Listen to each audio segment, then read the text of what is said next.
Saan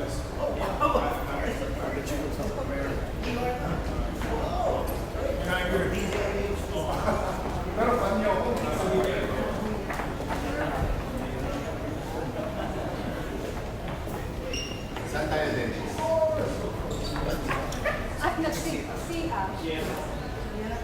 Meron daw sa gilid ordinary school.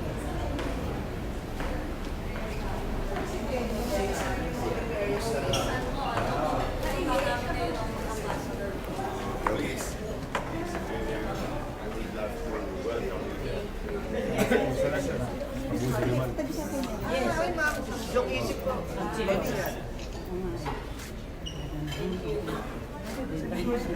Yeah,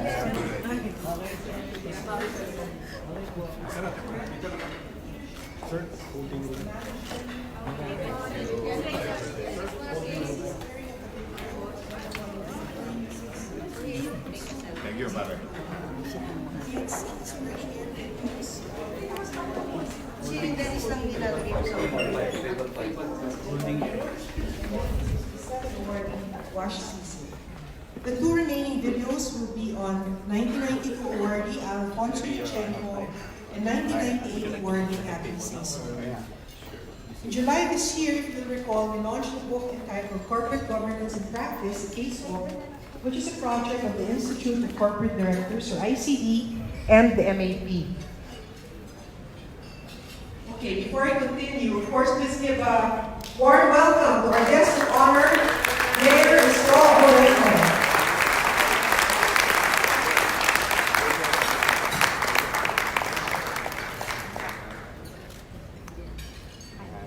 Hello.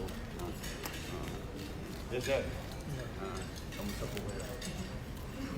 So before everyone tries to take a selfie with him, I would like to finish my speech. The book outside is a compendium of business cases that present real-life situations across various sectors. They involve application of corporate governance principles in addressing challenges faced by corporate boards and directors. And most of the cases are set in the Philippines, but some are in international setting. Copies of the book are now available at our secretariat at 1,000 each, so kindly place your orders to the secretariat and reserve copies for you. On December 3, Tuesday, we will have the MEP Christmas party from 6 o'clock in this venue, starting at 6 p.m. If you have not done so, please confirm with the MEP Secretariat your and your partner's attendance. The theme of our party will be Hawaii 7-0, as the MEP is turning 70 years old in 2020. Please come in your Hawaiian costume. The MEP initiated October 21 joint statement of support for the CITIRA, or Corporate Income Tax and Incentives Rationalization Act, which was co-signed by 10 other institutions, so that has come out in the papers today. And finally, don't forget to regularly refer to the MEP memo, which is our weekly electronic newsletter for regular updates on future activities. So once again, I'd like to thank our guest of honor, Yorme Isko, for being here this afternoon. We know he's extremely busy, but we're all eager to hear what he has to say. So thank you and good afternoon.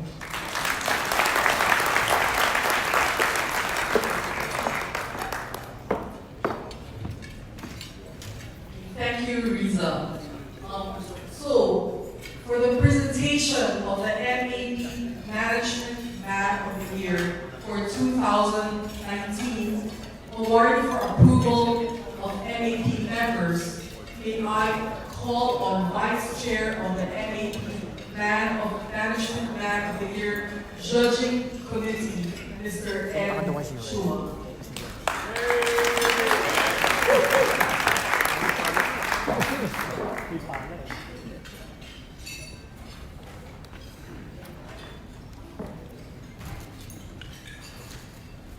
Thank you very much, Carol. Good afternoon to our distinguished guests, especially to our guest speaker, Mayor Isko Moreno, fellow MEP members, ladies and gentlemen. I hope you'll indulge me because this remark actually is going to be a bit long. I'm here to actually explain the process and the people behind the process, just to remind everyone of how we got to select the Management Man of the Year. I'm here representing MMY Judging Committee Chair Gigi Montinola, who is abroad. And first of all, I'd like to thank the MEP Board of Governors for the opportunity to again serve as Vice Chair of this year's MEP Management Man of the Year Judging Committee. This is my third time to serve as Vice Chair of the committee. And on behalf of the MMY Judging Committee, I'm here to present to the MEP membership our committee's choice for the MEP Management Man of the Year 2019, who was approved by the MEP Board of Governors at their meeting this morning. As most of you know, MEP has been at the forefront of promoting management excellence for nation building. MEP has presented the MEP Management Man of the Year Award for over 5 decades. And this is to recognize outstanding achievements of any individual in the private sector or in government, whether MEP member or not, who has exceptionally distinguished himself or herself in the practice of management. Just to remind everyone, the criteria for the award include the following. Number 1, integrity, prestige, and distinction in the business community. Number 2, high qualities as a manager exemplified in his or her leadership, vision, decisiveness, fairness, and firmness in dealing with people. Number 3, exceptional ability for performing his or her managerial functions under exceptional conditions, such as creating and managing a new enterprise, reorganizing and reorienting an existing enterprise, turning around a moribund company considering the difficulties of the times. Number 4, active and continuous management at top level of a private business or industrial enterprise or a government institution for a significant length of time, and in a manner highly deserving of the recognition and commendation of the MEP by reason of his or her contribution to the advancement of management as a career in the Philippines. Number 5, contribution to reshaping national values and orientation. Number 6, effective service and tangible contribution to nationwide professional, social, civic, or charitable undertakings through personal initiative. Number 7, the organization under his or her stewardship must have exhibited consistent exemplary performance and achieved stability under the highest standards of business ethics and practice. And lastly, the organization must be an entity operating in the Philippines, and the business must have contributed substantially to the growth and development of the Philippine economy.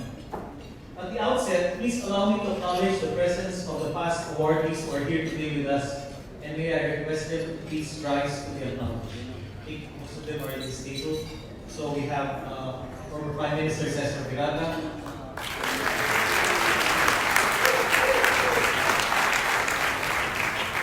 we have Tony Aquino,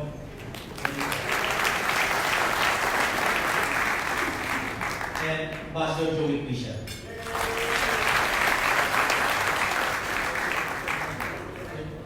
Are there other MMY? Oh, yeah, sorry, to make the head table, our former BSP Governor, Saito Tampo.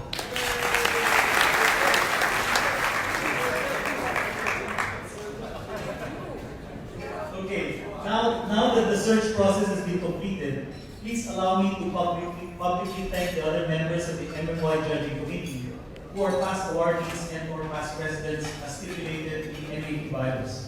May I ask them to stand up, please, if they are in the room. For background, they are Ambassador Noypi, Eugene Tambugin, yours truly, Gigi Montinola, Cesar Virata, Cora de la Paz Bernardo, and Mon Paterno. So I think we have a majority here out of the 7. The 5 committee members have served in the MMY Judging Committee from 4 to 7 years. It's the second time for 2 committee members to be in the MMY Judging Committee. Thanks are also in order to the following members of the MMY Search Committee. The chair being our MEP immediate past president, Mon Fernandez. Mon, thank you. Our vice chair is MEP 2017 president, Marife Zamora. And members of the following, Popoy de Rosario, president 2015. Ed Francisco, president in 2012. June Palafox, president in 2011. NPF President in 2016. As most of you know, the search for NAP Management Plan of the Year involves a very tedious process. Nominations are generated from the membership with the help of the MMY Search Committee. To ensure a wide search of potential awardees, the NAP Board of Governors has institutionalized an MMY Search Committee, headed by NAP's immediate past president, to identify and propose nominees for the award. The nominees then go through a rigid screening by the MMY Judging Committee, which, as provided for in our bylaws, is composed of selected past presidents and past awardees. With the exception of the chair and the vice chair, the names of the members of the MMY Judging Committee are not announced until such time that the judging process has been completed. The Judging Committee, of which I am vice chair, served as the board of judges that chose the most deserving candidate for this year. We received 7 nominations from the MMY Search Committee. One candidate emerged as possible winner after the first secret ballot, where the 7 committee members were asked to rank their top 3 candidates from among the 7. That same candidate emerged as the clear winner after the second secret ballot. After a discussion on the accomplishments of the clear winner, our committee made a unanimous decision to endorse that particular candidate for the award. All the 7 committee members were present in our October 8th judging. The MMY Judging Committee's choice was then presented to the NAP Board of Governors for approval at its board meeting this morning, and then we are presenting it to the membership today, which we are doing now in today's NAP General Membership Meeting. Our awardee this year, if approved by the General Membership, will be the 43rd recipient of the award. Ladies and gentlemen, it is my privilege to present to you the choice of the MMY Judging Committee, who has been approved by the NAP Board of Governors. The NAP Management Man of the Year 2019 awardee is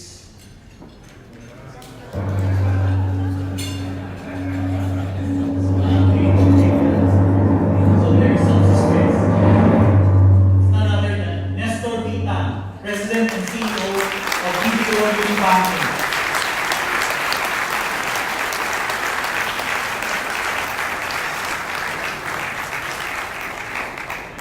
I see Jeff sending his text message for Mr. Tan was chosen for the following. 1. Steering BDO to being consistently ranked by the global financial community as among the best managed banks in the Philippines. 2nd, for transforming BDO into a full-service universal bank with subsidiaries in leasing, trust, stock brokerage, private banking, rural banking, and insurance, among others.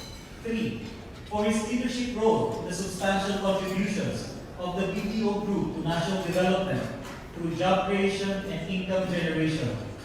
4. For his contribution to the long-term development of the financial literate citizenry by promoting financial inclusion, particularly among teachers, soldiers, OFWs, and the Filipino youth. 5.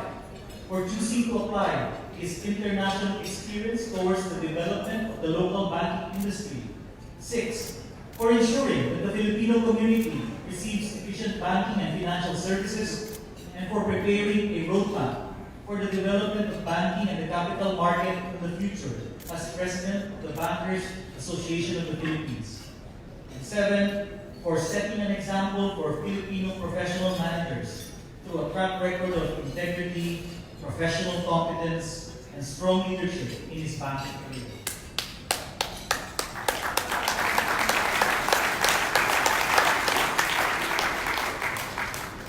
I trust that you agree with the recommendation of our MMY Judging Committee and the NAP Board for the NAP Management Plan of the Year 2019. At this point, although I've heard your clap already, may I request the general membership to signify your approval by raising your hands. Thank you. Are there any dissents? None? There are no objections. We request you to give our NAP Management Man of the Year a big round of applause, please.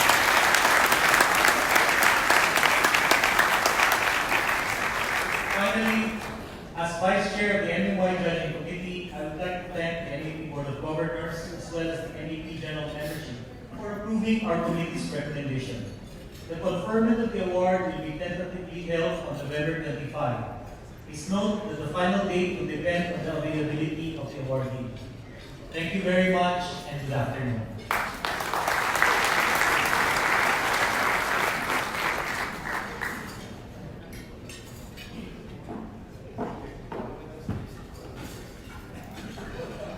Thank you, Ed. And I just want to acknowledge Ed as well, who was a Management Man of the Year. Again, congratulations to our Management Man of the Year for 2019. Mr. Tan. At this point, I call on Chair of the MEP Nomination and Election Committee, Mr. Fred Parungao, for the announcement of the elected MEP governors for 2020 and 2021.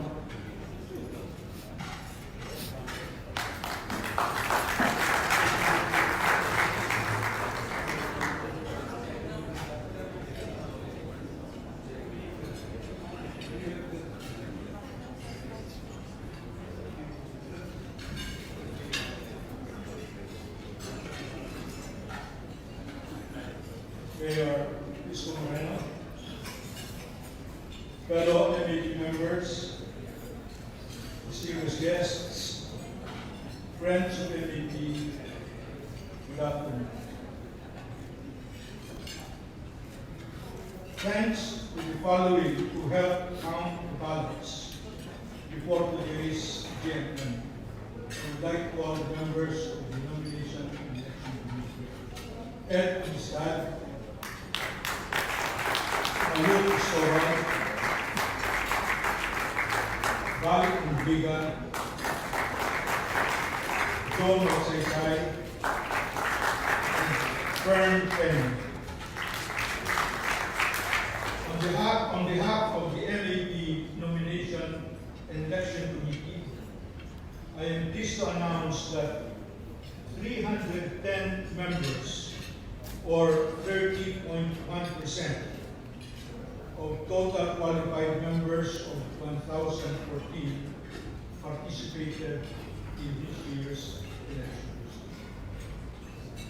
This year's turnout, which, as I have said, is 30.1%, is lower than the 38.5% posted last year. However, the turnout is way above the 20% quorum required by our bylaws. Here is how the members voted. During MPP events, there were 113 votes, or 37% of the votes cast. By email, 47 votes, or 15% of the votes cast. By messenger, 150 votes, or 48%, and the total is 310, or 100%. At this point, it is my privilege to announce the winners, who will serve as governors of the MAP and trustees of the MAP Research and Development Foundation for 2 years. As stated earlier by our President, the term will start on January 1, 2020, and will end on December 31, 2021. Our governors-elect will join the following members of the board who will stay on. We have Francis Lim, Dick Dubalagad, J.P. Orbeta, Kiko Ortiz, and Sai Tambo. And they will stay on the board for 2020 or 2021. If the governor-elect is in this ballroom, may I request him or her to stand up as his or her name is called, and may I ask all of you to give each governor-elect a round of applause. Here they are in alphabetical order. I repeat, it's in alphabetical order and not on the number of votes cast. There are 4 governors who are elected. The first one is Attorney Emmanuel Noel Bonoan, Vice Chair and COO of KPMG, RG Manabat and Cameron. The second is Attorney Danilo Danicon Concepcion, President of the University of the Philippines. The third is Miss Maria Victoria Marivic Españo, Chair and CEO of GMA Grant Thornton.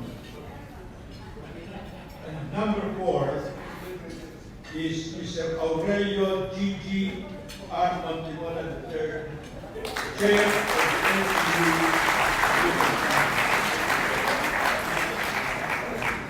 So those are the 4 elected governors. Congratulations to our new governors. Thank you and pleasant welcome.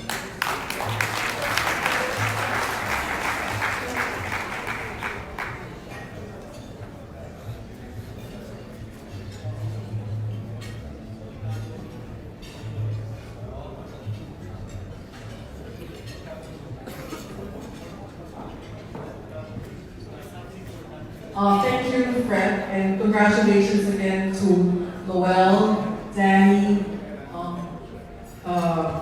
Gigi, and Winnipeg. At this point, we will now proceed to the presentation of new MAP members for induction. So I would like to call on the Chair of MAP Membership Committee and President and CEO of Maynila Water Services, Mr. Juan Fernandez.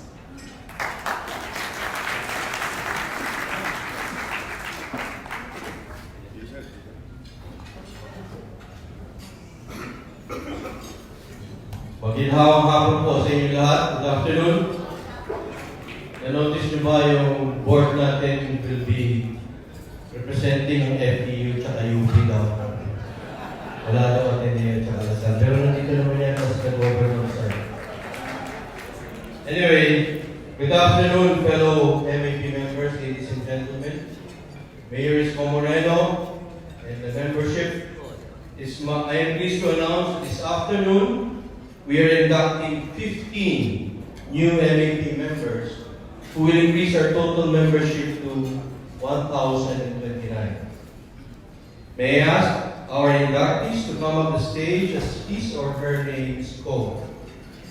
May we also call on the sponsors to stand behind their nominees, please. First, Mr. Arsenio Toto Barcelona, President of Harvest Agribusiness Corporation, line of business agribusiness, sponsors Professor Ronnie D. and Oscar Toral.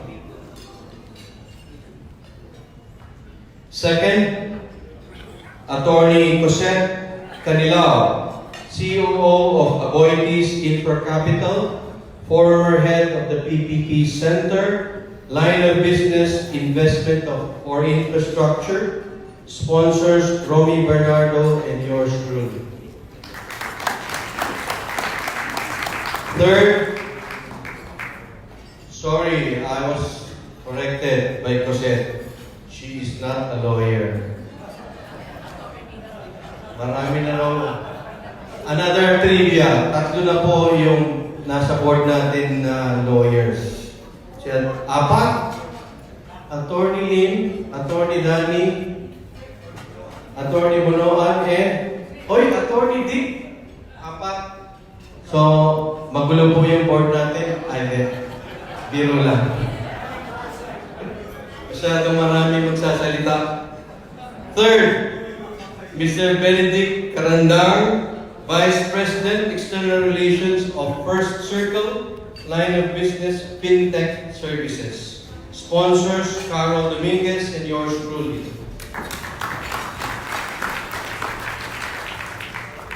Fourth, and I think the youngest of our inductees, Ms. Georgiana George Carlos, co-founder and CEO of Fetch Naturals, line of business, manufacture and distribution of pet care products. Sponsors, Alma Jimenez and yours truly.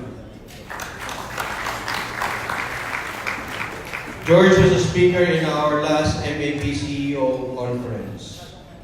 The fifth is Ms. Lei Cecilia de Armas, CEO President of Brand Speak Asia, line of business, PR, digital marketing, design and development.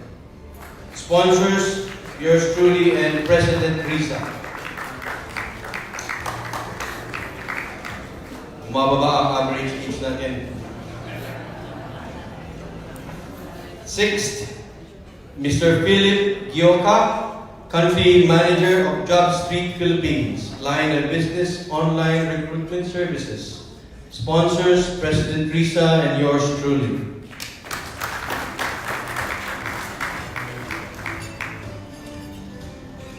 Seven, Ms. Jolina Khan, CEO of Kandu Solutions, line of business, training and HR services. Sponsors, Karen Batumbakal and Marife Zamora. 8. Mr. Richmond Lee, founder and director of Atlas Office Incorporated, president of Atlas Property Shared Services Incorporated, line of business, real estate.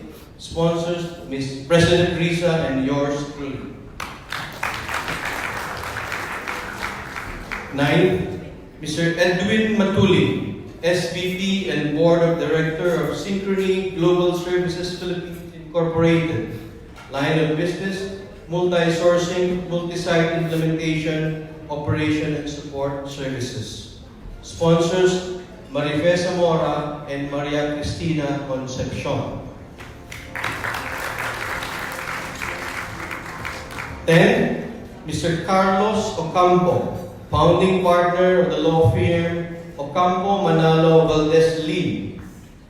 Line of business, legal services. Sponsors, Grace Chonko and Ana Germaine Bombasi.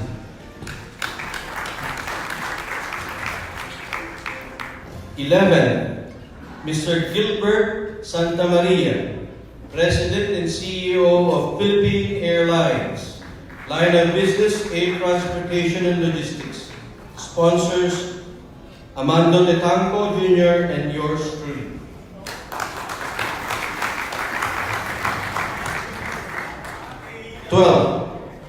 Mr. Romel Sitin, President and CEO of United Auctioneers Incorporated. Line of business, industrial auction services. Sponsors, Marife Zamora and Eddie Yap.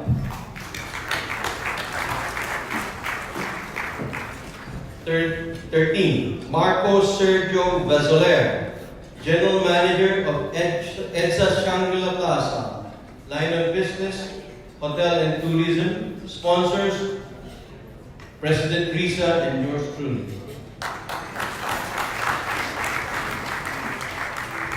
14. Mr. Sanji Bohra, Balikbayan, President and CEO of Security Bank Corporation, line of business, banking. Sponsors, President Risa and yours truly. And last but not the least, Mr. Benjamin Benyao, the Entrepreneur of the Philippines 2019 and Chair and CEO of and President of Steel Asia Manufacturing Corporation. Line of business, reinforced steel bar manufacturing. Sponsors, Mr. Adrian Cristobal and yours truly. At this point, I'd like to call on our MAP President to lead the induction of our new members. May I ask everybody to stand to add solemnity to the occasion.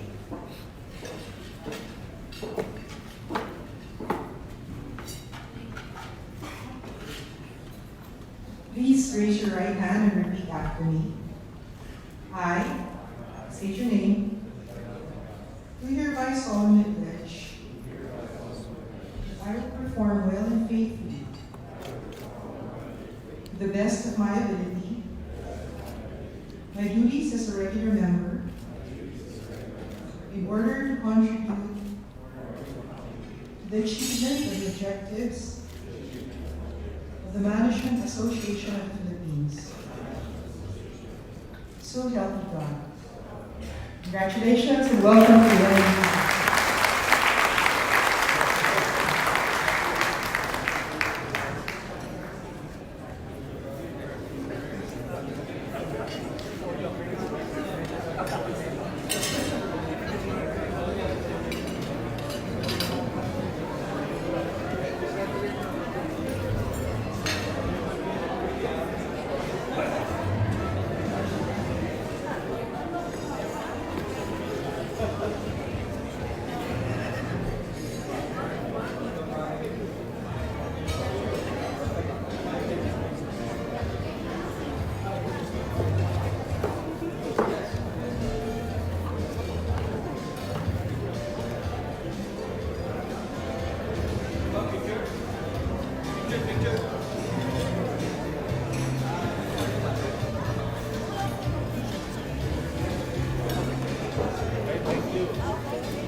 Yan naman na dito. Saan sila?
Okay, again, congratulations.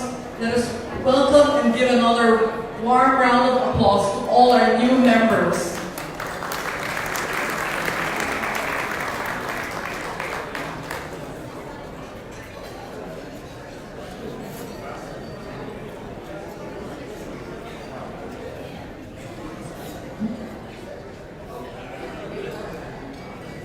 Okay, so to the exciting part of our program,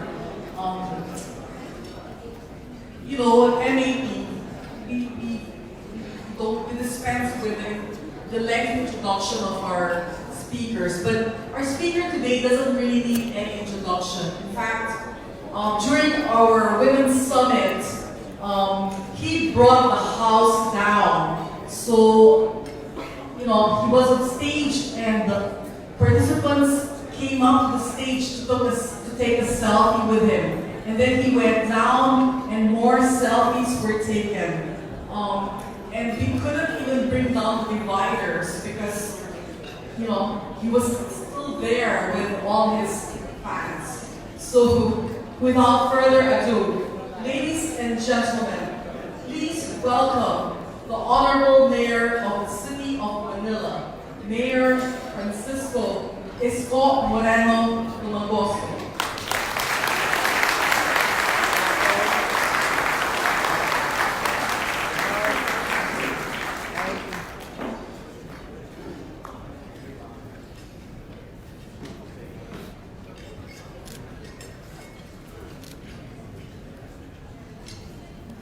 Magandang araw sa inyo lahat. Congratulations sa lahat ng bago members. Don't want to waste your time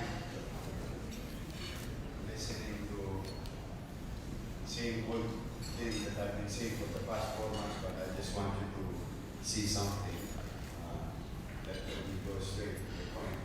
Dahil alam ko lahat kayo, nakikita yung mga tao dito sa opisina niyo. We're all busy. I think your business will not run without you in your respective places. Huh? They run better without you. Can I have that kind of job? Because our city will not run without me. Oh my God, that's why I cannot sleep. But I think, we're really trying to change mindset.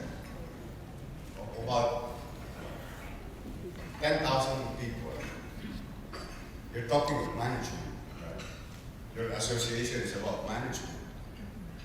And this is like a good thing for you. That most of your people are the best in their field or task. And good thing for you, simply because when you hire people, you don't hire people because you wanted a vote.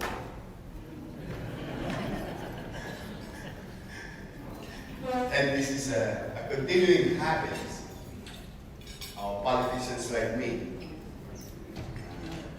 in government. We are exposed to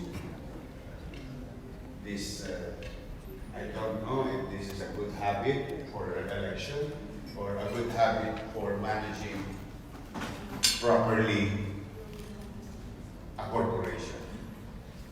Because you have lawyers here that you know for a fact that the local government unit is a typical corporation.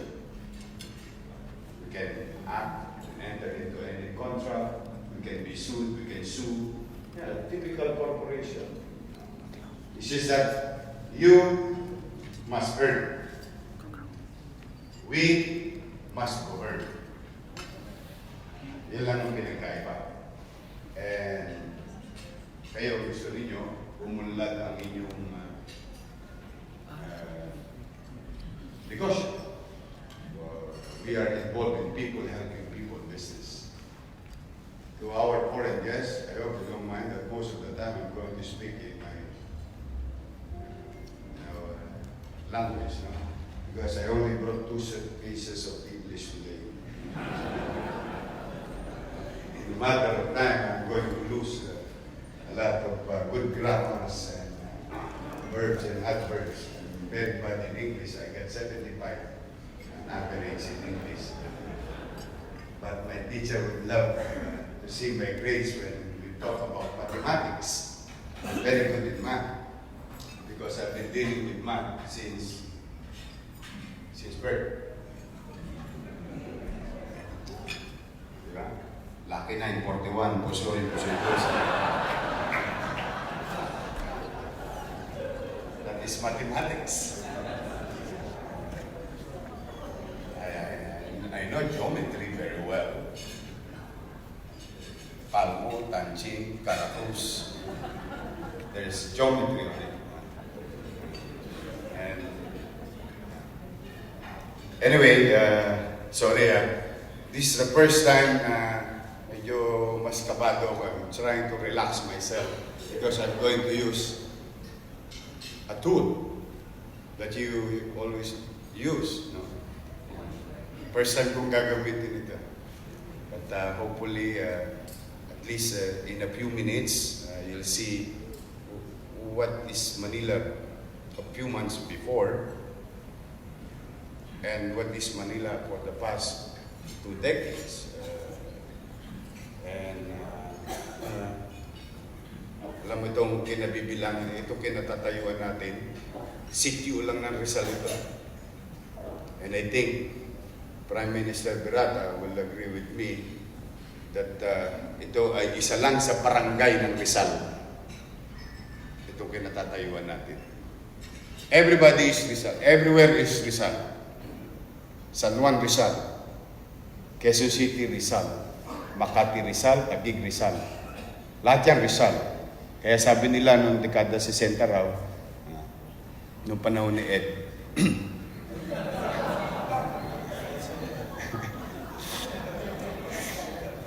ano daw, there are 3 most powerful persons in this country. The President of the country, the Governor of Rizal, and the Mayor of Manila. At the time. Pero wala na ho kami. At least now, we can honestly say, and we're proud to say today, that we are number 1. Talagang walang maniniwala ng number 1 kami. Wala pa eh. You know, Miss Mantaring would agree with me that we are number 1 because he always talks about numbers. Number 1, pag ang bilangan sa ilalim. 1, 2, 3, 4. That out of 16, we are number 16 city in Metro Manila. This is Manila. Okay.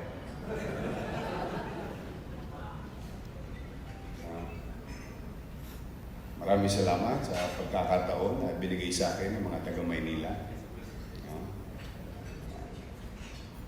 Bago po ako umupo, ito po ang Maynila.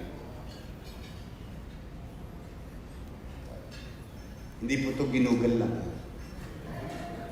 There is no pretension. So, with the help of technology, with regard to Photoshop, we don't. In fact, nowadays, we don't lie anymore. We don't deny anymore of our challenges because I always tell my group, in problem solving, you have to accept that there is a problem, and then because if you keep on denying it, there's no need to solve. That's why this is a few months ago, and it's been ongoing for the past decades. As you can see, there is a song in 2010 election, and it's not even a metaphor. Nakaligo ka na ba sa dagat ng basura? Ayan po. As you can see, this is one of our rivers. And I think our foreign guests will agree with us, or at least to me, that the most expensive property in this world, sa mga ulad na bayan, ay ang property na nasa tabi ng tubig. That's why our fellow men, fellow citizen, would love to stay sa tabi ng tubig. Because it's a prime property. Then, social issues. We are the North Star of democracy. So if you want a rally, you go to Manila. Because the seat of power is there, so we have to deal with this. And while we respect freedom of expression, but it generates certain problems with us. That's why nowadays we try to appropriate areas for expression of oneself's beliefs. Pero more than that, ito po talaga yung mga nangyari. Ang pataya sa Manila, kaliwat pala. And nangyayari, walang nagiging layo. Naging karne na lang ang buhay ng tao sa Manila. There was a time that it is known fact, I guess, your mind. When you go to Manila, takot kayo. Because walang sense of responsibility, respect, human rights. So, kita po ninyo,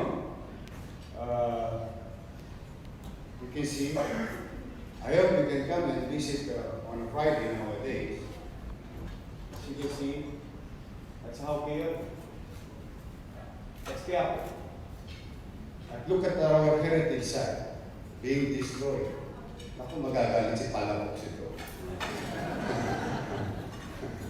Architect. And this is a perennial view or persistent. Consistent, at least we're very consistent. And I used to live like this. It's a fact.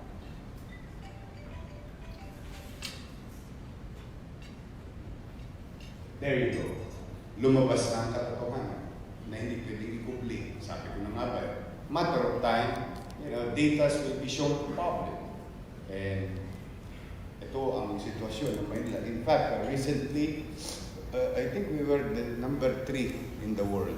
So, medyo hindi maayos tirahan na syudad. Hindi lang namin nakuha yung data.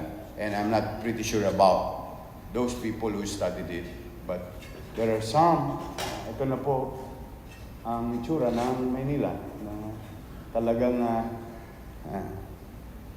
pinasok po.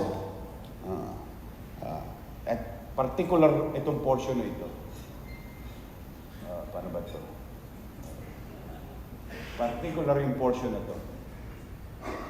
Kasi all this problem boils down to this. Ito. Kayo rin naman. Pag wala kayong pera, nangungutang kayo, di ba?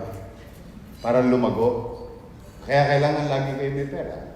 To invest, to reinvest, to sustain, to maintain, for growth. So, ito rin ang buhay ng isang LG. Then, look. Everybody appropriate roads to themselves. You are in a wrong business. You should run for mayor. Because all you have to do is sit there and watch everything. You have a piece of property of the city, about 43 square kilometer. You can appropriate to any John Doe's and Mary. And you can collect 500 pesos in a 2x2 daily. So that's why you're in a wrong business, because you're talking of billions and billions of pesos. No? With receipt, hard work, so many meetings in the evening, directional meetings, and so on and so forth. All you have to do is to run for mayor, and every day you'll get 5 million pesos, about 150 million pesos, and about 1.8 billion a year, and about 5.4 billion tax-free. Without lifting a finger. As you can see, that's recto. That's Recto Avenue. O sige, mas madali na lang. Panahon ni Ambassador Pusi, yung Azcárraga. Azcárraga. Now better known as Divisoria. No? That's Divisoria. And look at that. Sabi nila, traffic. Hindi traffic. Sa EDSA, traffic. Traffic sa EDSA ng bihikulo. Sa amin, traffic ng tao. Yan ang itsura ng Divisoria. At dito, meron kaming farmland. Opo, sa Divisoria, matatabaho ang bunga ng prutas dito. Nasa tenga ng tao. Dito po pinipitas yung mga hikaw ninyo.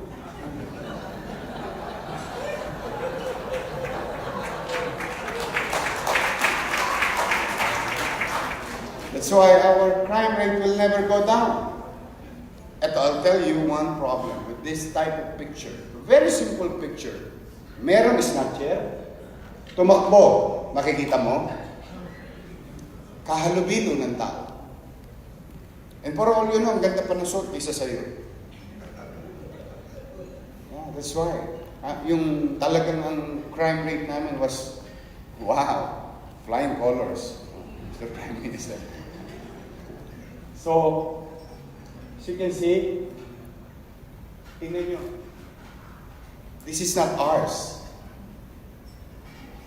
These are disinterested personalities and agencies and international monitoring group. Yan kami.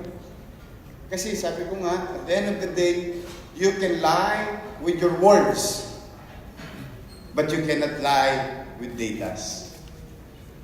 Doon ka magkakamali pagka nagpublika doon. Ayan kami.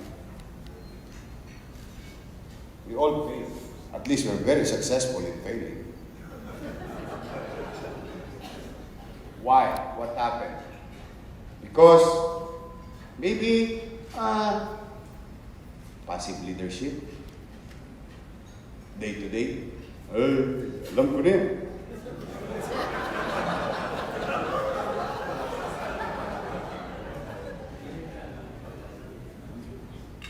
I manage 7,100 islands. What is Manila? It's just one city. Because of maybe arrogance, maybe physically challenged, handling 1.8 nighttime population and 3 million daytime population.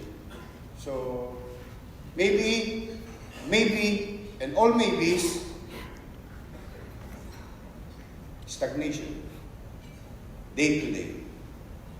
Just got to the office, sign. I've been signing documents. That's the easiest part of this job. But a room on a regular month, no? About one full table in a room times 10 tables. That's what I do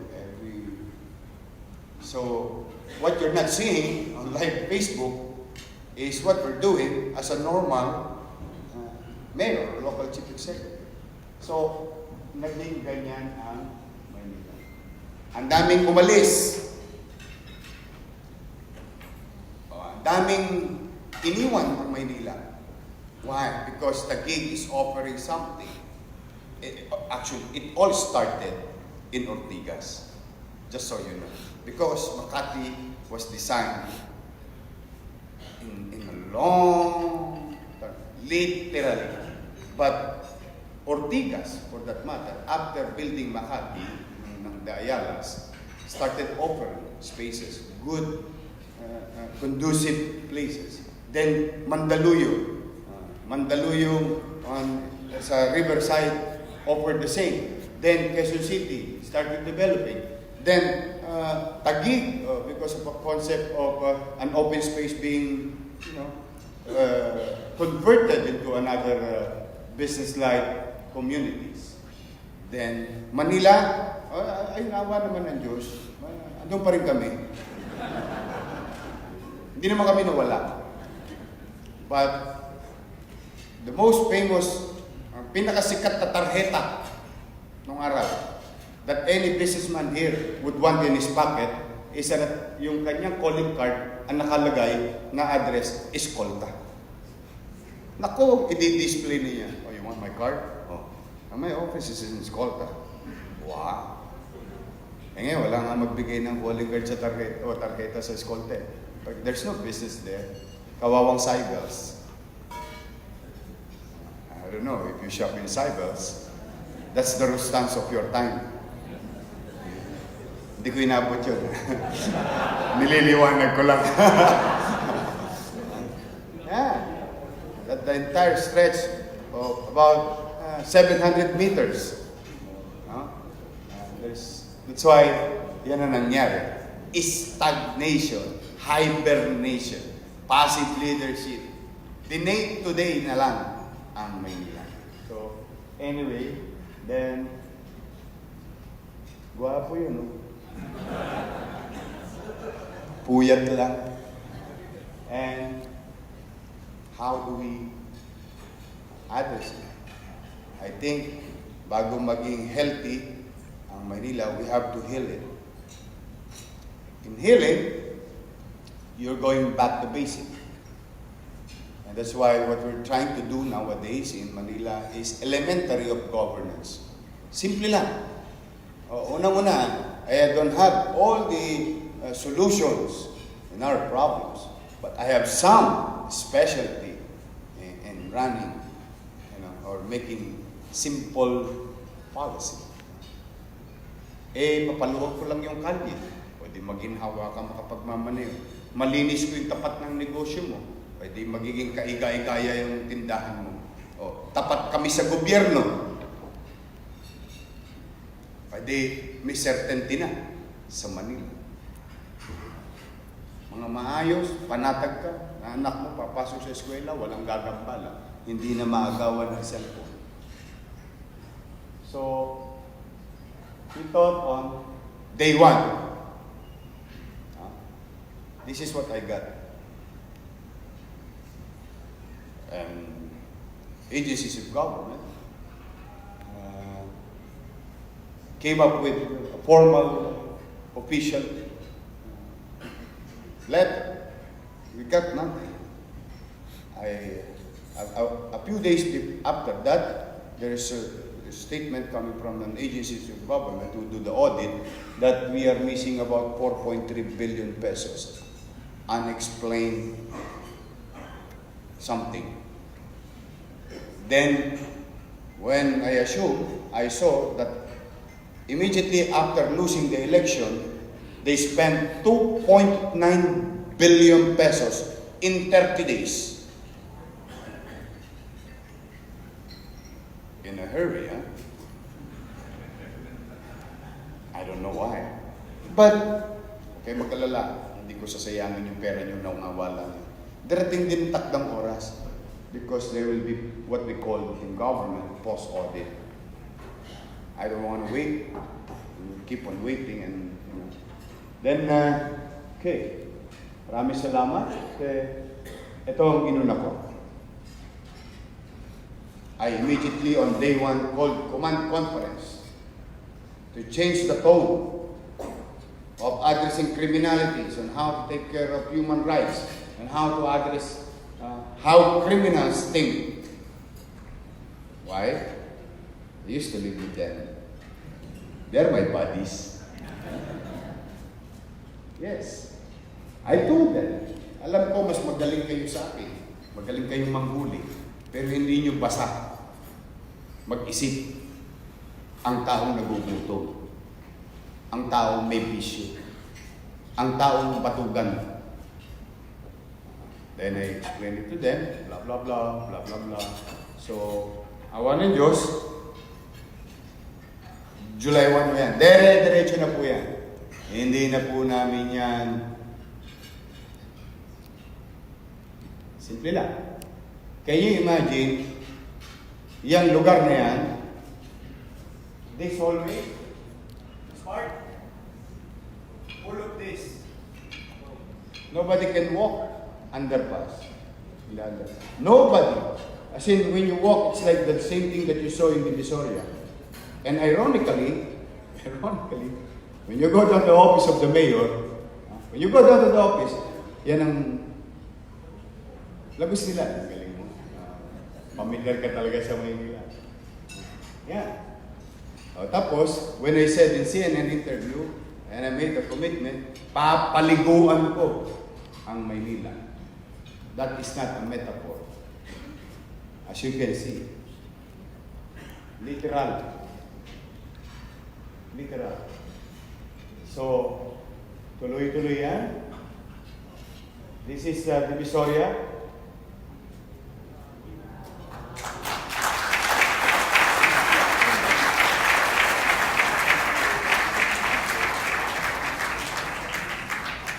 May EDSA pala sa Maynila. Can you imagine how many lanes were appropriated to enterprising individuals? Tingnan nyo. That's why those people don't want to pay taxes. These people, they don't want to pay taxes. This building, oh my God. They don't like. Most of them, if not all, most of them. No, I swear. We have data. Look at that. Tingnan niyo yung building. Ngayon, sa kanan. Tingnan ninyo. Dahil nagsaayos kami, you know what happened? They destroyed their building. They're now going to put new buildings. Yes, at the corner of Soler, hindi lang namin naisama, no? At the corner of Soler and Recto, that building alone, I'll show you. I hope tamaan yung drone. That building destroyed and started investing kasi meron palang kalye sa tapat ng bahay niya.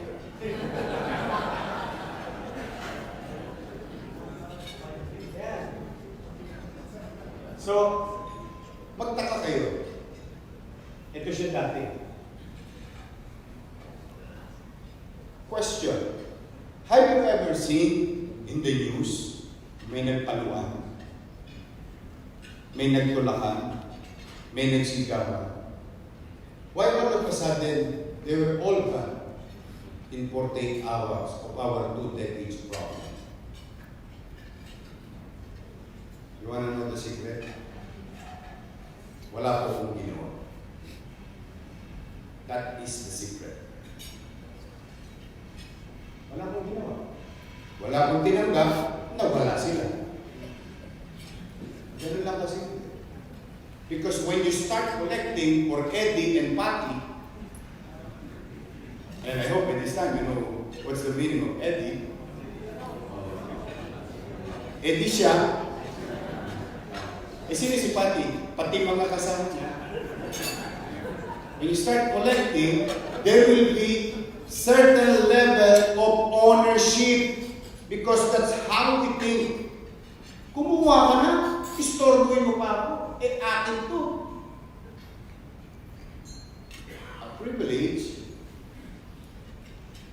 through tolerance, became a right because of a few $100 every day. Nung walang tumanggap, lahat kinabahan. So that's why, kung kinausap ko sila, nagpakababang loob tayo, time to go. Panahon na po, ibalik natin sa taong bayan ang kalsada. Ang kalsada ay para sa lahat, hindi para kung kani-kanino lang. Awan ng Diyos, natanggal sila na. Konti lang mo yan, yung kaninang queue na 15,000 lang po sila. You do your math. Then, nangyari ang SONA a few weeks after, which is good for us. The President came up with an order to the entire country, to the 1,600 municipalities and cities, to start clearing up the roads of the respective local government unit through the ILG Secretary. That in 60 days, we have to clean up. Awa ng Diyos, natapos na po ang 60 days, maraming mga city nag-claim in Metro Manila that they are 100% compliant. I'm happy for that. Because if I'm going to be a mayor of Makati, the only problem that I'm going to face is Santo Niño, Pembo, Renbo, Sembo, Olympia. I don't know if there's obstruction in Mayala Avenue. Or maybe in Forbes Park, Dasma. I don't think so. So that's why Manila is very unique. That's why we were graded medium compliant. And modesty aside, after the 60 days, you know how many clearing operations that we conducted? Pag sama-samahin mo na yung clearing operations sa Makati, Taguig, Quezon City, Mandaluyong, Pasig, mga mababait na, mga kaibigan na. Pag sama-samahin mo na, lahat natin gawin naman lang. Then we compare it with our 3,373 clearing operations. Hindi pa namin nagalusan ng Maynila. Because we are medium compliant. So, ibig sabihin, what? After, this Engineer Andres, no? Yan ang mabisang tagapaglinis ng kalsada. And I would like to recognize our Vice Mayor, Hani Laguna.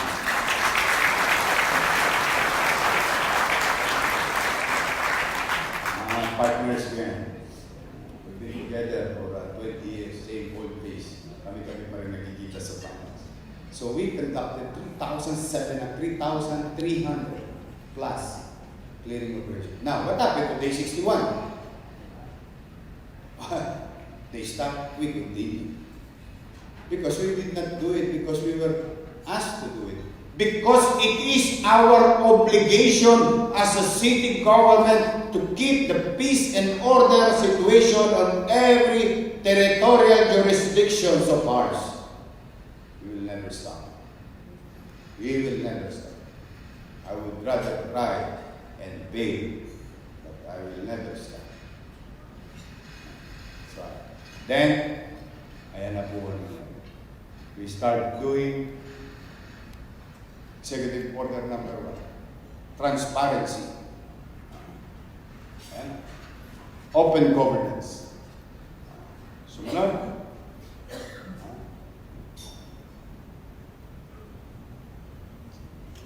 Economic. Social amelioration program. Ayan na po. Maraming salamat kay Vice Mayor Hani Laguna, mga konsehal. Bakit?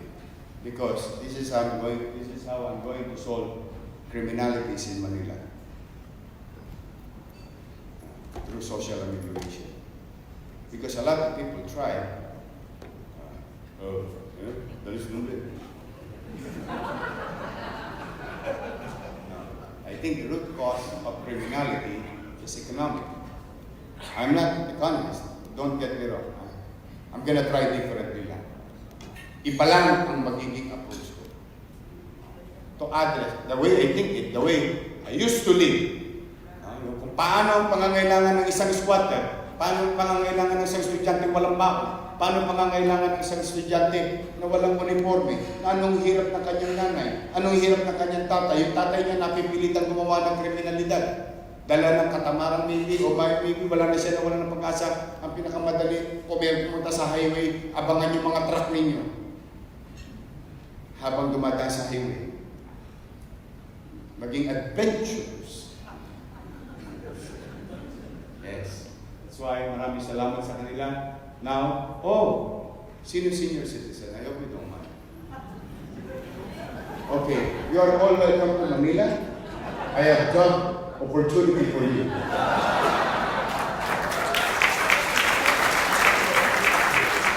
Huwag na wala lang kayo ng trabaho. Because in Manila nowadays, if they can do it in Japan, if they can do it in America, if they can do it in Hong Kong, why can you not do it in this country? So that's why I started. Maraming salamat kay Mr. Tangkapong, maraming salamat kay Mr. Henry Yang, maraming salamat sa kanilang lahat because they start listening to our appeal to bring back the capacity of a person to earn, bring back them to society, make them in a way economically useful because they can, because they are capable. Because of age limitation, they were deprived and asked to stop. And I want them to be, part of, alam mo yung bawat pamilya may nagdadagdag ng pera sa loob. Oh my God. If you only knew how it feels. Si Lola may pera, hawin lagi yun. Ikaw na bumili ng bigas. A person's dignity, yung alam mo yung yabang mo sa buhay. That sense of value. That's why, maraming salamat sa kanila. In 2 weeks from now, last night, I saw their trainings. Ako, malulugod po kayo. Malulugod po kayo. I will show it to you na nagbunga itong mga senior citizen namin na magtatrabaho ulit. And even PWDs. Kasi yung mga, kayo, marami dito, ekonomista, diba? ang individual, walang kinikita. Dating kumikita, wala nang kinikita. Problema ba yan ng bansa? Naman. Tutustusan yun. Ng pama. Bigla nagkakita siya ulit. Nagkaroon siya ng konting hanap buhay. Oh my God, ang daming makakabili ng itlog, ng bigas, ng galunggong, pork chop.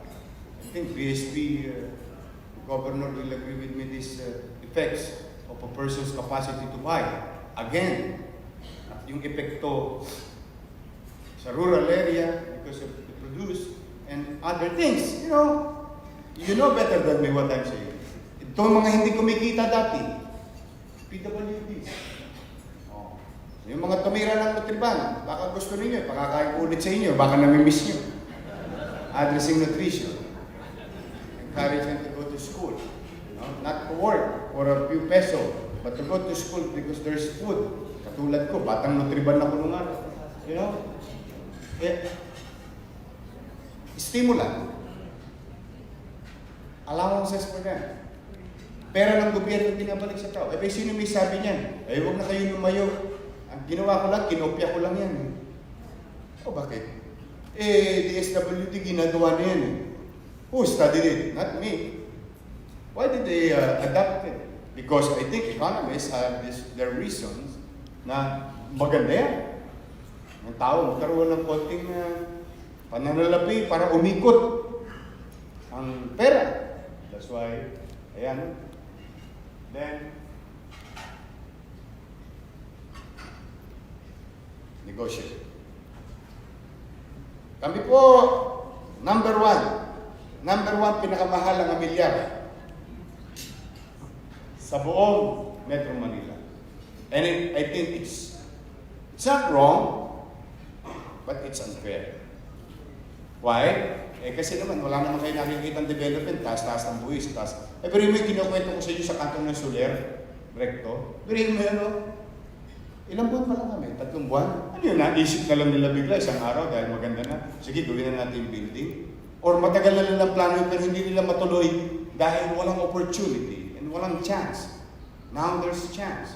So I can start rebuilding there. So, sabi ko, as my commitment, which is, ito kasi commitment ko to, nung kampanya, we will lower our real property tax at 40%, 20% first year, 10% second year, third year, 10%. That's going to be 40%. And maraming salamat ulit kay Vice Mayor Hanay Lacuna na napasa na siya sa lungsod ng Maynila.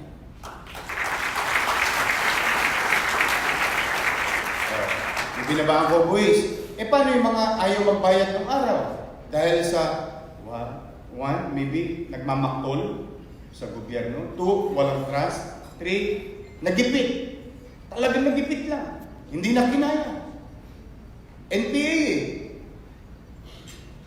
non-performing asset. Yeah. So, paano ko sila matutulungan? General Amnesty Program. Hindi lang sa milyar, pati sa negosyo. Malinis na ang libro ninyo. Nag-uusap na ang libro ninyo sa city government, sa Security and Exchange Commission at BIR. Iisa na lang ang gamit yung libro. Because I wanted to start right. Sabi nga raw, mag-umpisa ka ng tama, matatapos ka ng tama. That's why I want a clear vision of 2020. Literal and metaphorically. That by 2020, everybody will start with 0. Clean slate. From there, we will gather data. Unadulterated data. Because we clear everybody. We gave them opportunity. And this is the longest amnesty in the city of Manila. 6 months. Umabol kayo hanggang December 31 pa yan. Sayang. And you know what they think of this? Akala ko kasi nung una, I was advised. No? I was advised. Sorry, are you bored? You want me to continue? I was advised, Mayor, wag mo nang idama yung negosyo. I was advised, in fairness to them, I have good people. They have, nowadays, I hire, I hired a private person in their private corporation. Na talagang hinila ko talaga sila as much as possible. Then, sabi, kasi yung mga negosyante, nagbabayad naman talaga yan. Tama naman. But the thing is, iniisip ko kasi yung concept, the sauce for the gander is the sauce for the goose. Para pantay-pantay na. Wala na akong diskresyon. Kasi yung diskresyon, pag naibigay sa politikong katulad ko, doon na mangyayari yung tukso. Matutokso ko, baka kala mo, okay masyadong pakapaniwala sa akin. Ha? I'm still a human being. I might be exposed later on into this, or maybe now, but no.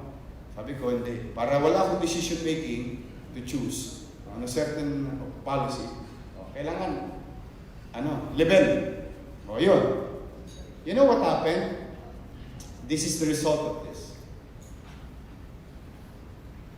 We've extended about 77 million at 14,000 real property and business establishment in the city of Manila in a matter of September 1 to October 17.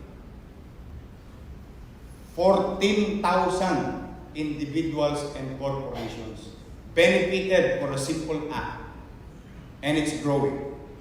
77 million of savings. Ito maganda. Mayor, huwag ka dyan sa milyar.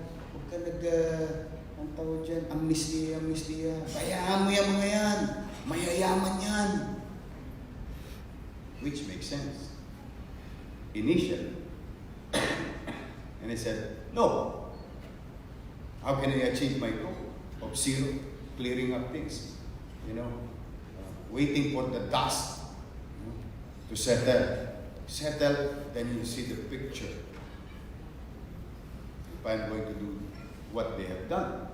So I did not follow again. So we continue. Then, alam niyo, mga kababayan, ito walang exaggeration. And he's here. Manila, on a year-on-year, will only achieve 85% of its goal. Year-on-year. As of this moment, as we speak, alam mo ilang percent kami? 104%.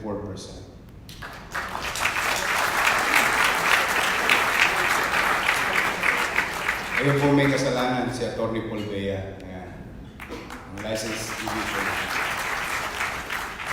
Kasalanan na napabuti ang Maynila. So what do we mean by that? Anong epekto nun? 104 and we still have 2 months to go. So, tama pala! Kasi pag titingnan nyo, kayo sa mga negosyante, pag tinignan nyo yun, tinitingnan nyo lang yun, by space and thank you very much, sabay tap sa likod ng bata, galing mo bata, award ka ngayon, bigyan ka award next year. Kami, paano nyo tinitingnan nyo? 104, a normal mayor would wish to exceed. Alam niyo bakit? Pwede magkakaroon ng supplemental budget. Kasi you went outside of the target. You achieved outside of that. So a normal mayor, politicians like me, naku, tuwan-tuwa yun. Ang dami kong diskresyon. Which is wrong. Why? Kasi mali ang data mo last year. Mali ang pakikitungo mo sa empleyado mo. Hindi mo silang min-maximize na ma-achieve. Dapat nilakaya mo. For 5 years, 14.8 billion. 14.8 billion, 14.8 billion, 14.8 billion. Ano? Pare-pareho kami kumikita, 14.8 billion lang every year. So we are not doing anything. We're just being a passive lead. It's being parang passive leadership. Okay.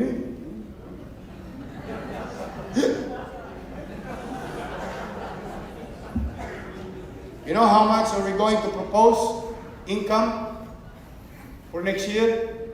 Kaya sumabay na kayo.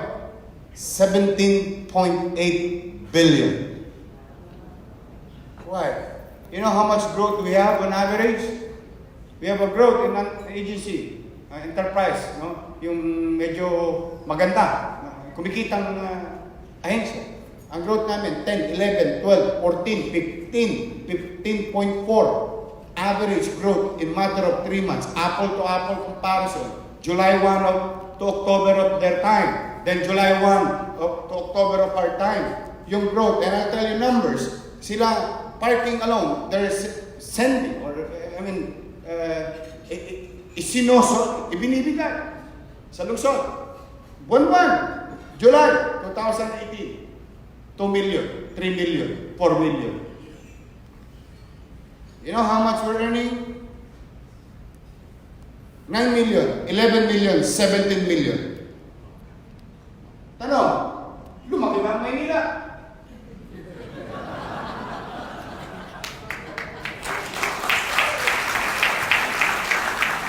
And the irony of this situation, nagpaklas pa kami ng parkable space.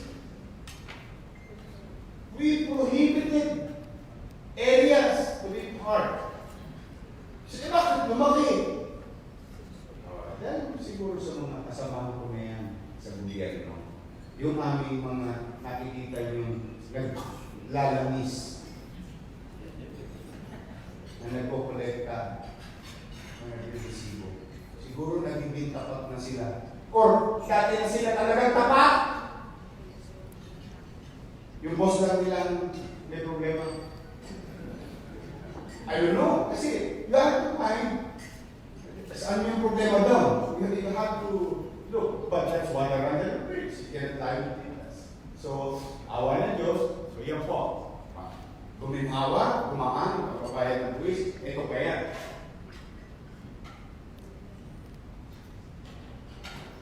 Look at the picture. And we're proud, you know. All those 1,600 municipalities, Secretary of Trade would want to see that Manila, before 11 steps, 8 windows in filing new business, would wait for 5 to 10 days. Now Manila, as like what the President said, sabi ni Pangulong Duterte, dapat yan, simple transaction, 3 days lang, tapos na. O, Manila, 3 steps, 1 window, 1 day.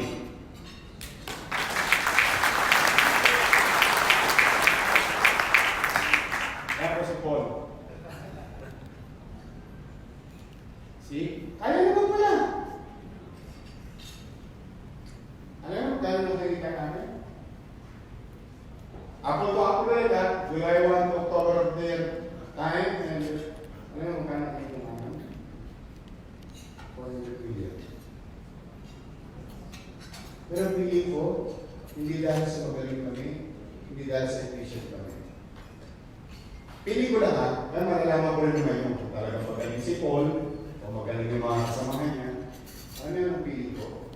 Siguro dati na namin talaga nakukuha yun. Napipunta lang talaga sa iba. Or maybe in a positive way, because that is politically driven statement. Pero can't be denied.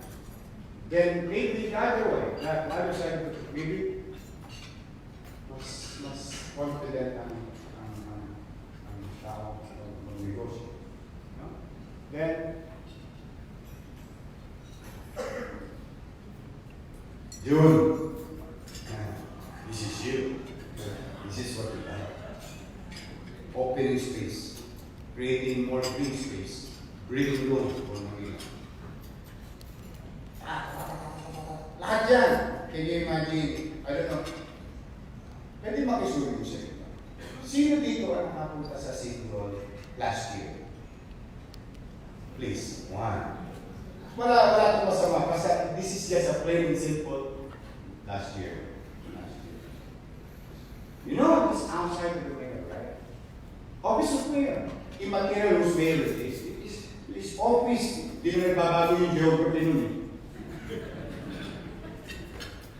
Because when you cross the street, there is a park.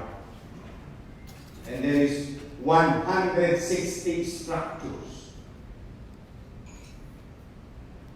160 structures. Straight away from the office of the local chief executive. Nobody bothered. Then it was a park. Kaya po siya. Sa labas na ng mayor, ano wala ka siya? Hindi siya exaggerate. Ayan siya, oh. Ayan siya. Look at this. Ayan siya. Kaya when I said Manila is full of shit, it's not a metaphor. This is the shipping ground. This one. Ito particular na to.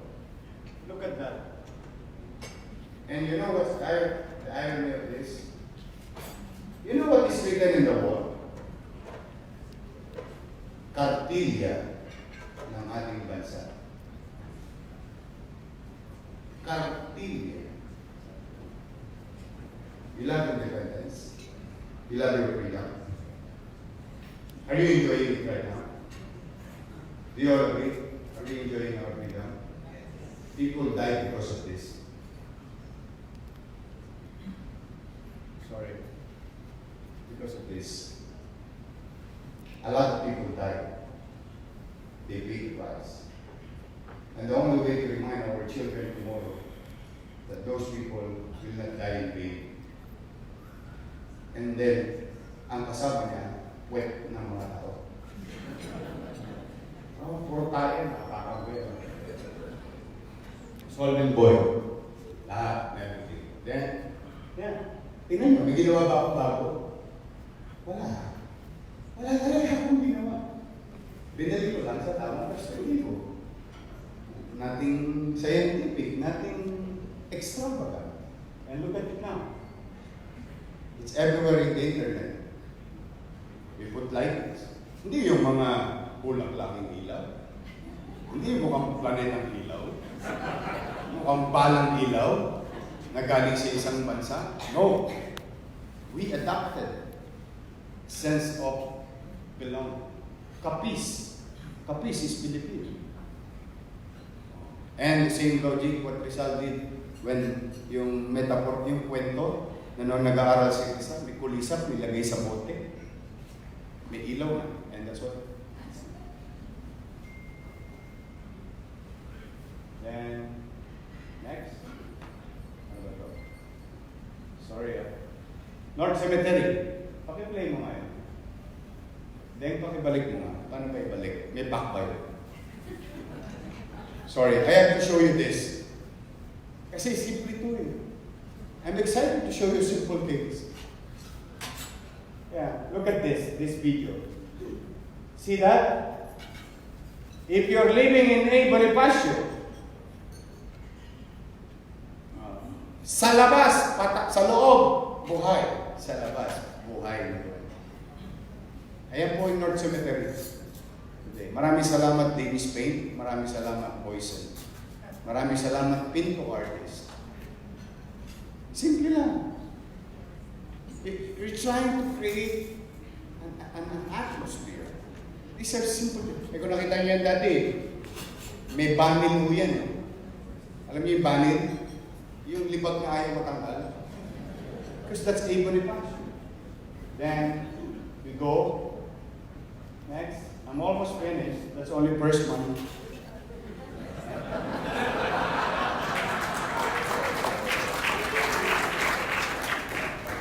Bakit? Sakit sa katawan, no? Kaya ako tumayo kanina, tinatamaan naman ako ng buko. Look at that. Creamy. Making it... Pasta ba kayo dito? O, tingnan niyo itong building na to. May isang private company. O, tinipag din namin yun sa merger. Inoccupy nila. Everything. Simple. Very simple. Nothing extravagant. Walang nagbago. Lalo na ito. Diyos ko. Alam niyo ginawa dito kay Roman Ongpin? You know who is Roman Ongpin? He funded the revolution. He's one of the funder of revolution. And yet, the irony of this, you chairman dyan, Chinese. Ginawang putega yung likod niya. Ito likod ito. Yung halaman namin po yan, courtesy of Andres and Isko. Nilinis namin, flashing ng high pressure. And look at it now. We put lightings to give and remind all those Filipino Chinese that if you are, pag mabuti ka sa kapwa mo, you'll be immortalized. Look. Yan, tinibag ko yung, hanggang dyan yung ano yan, no, bodega. Yes! You know, I don't have any single drop of Chinese blood. No, I don't have. I'm a pure-blooded Antequeño. Bisayang 100% ako. My father is from Antique, my mother is from Samar.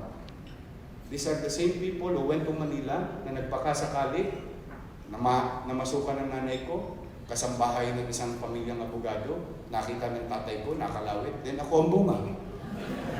That's their life story. Tapos. But, you know, maliwanag. Then, next. Look. Oh, yung mga nagpupunta sa Santa Mesa, tapos bumibiglang kaliwa, hindi na kayo makakapunta roon basta-basta. Kaya kayo nagpupunta roon dahil madilim. Walang makakakita ng kotse niya. Hindi na po. Maliwanag siya kayo.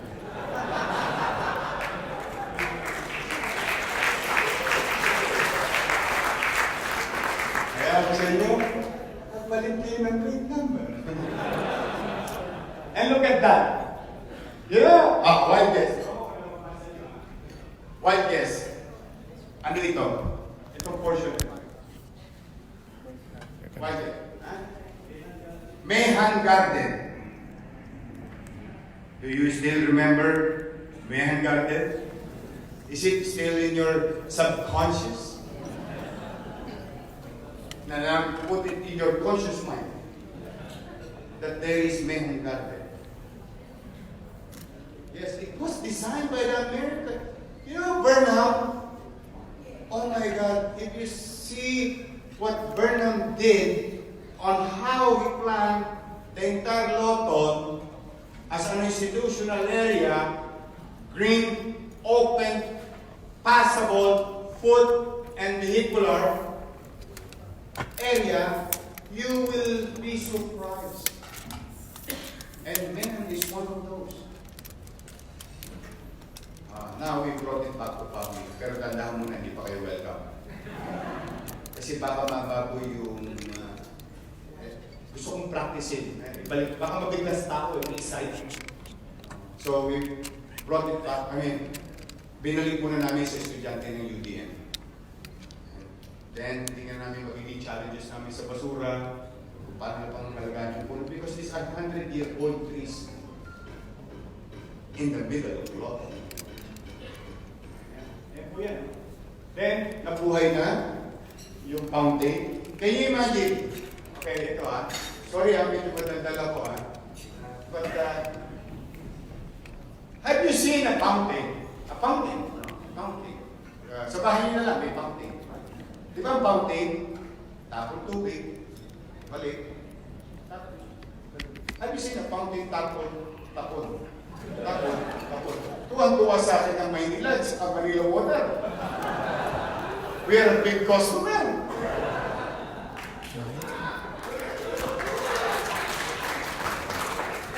Oh. Can you imagine? Isang tubo lang. Half a decade. Maraming salamat kay Andres. 4 days, tumakbo. Yan ang itsura niyo.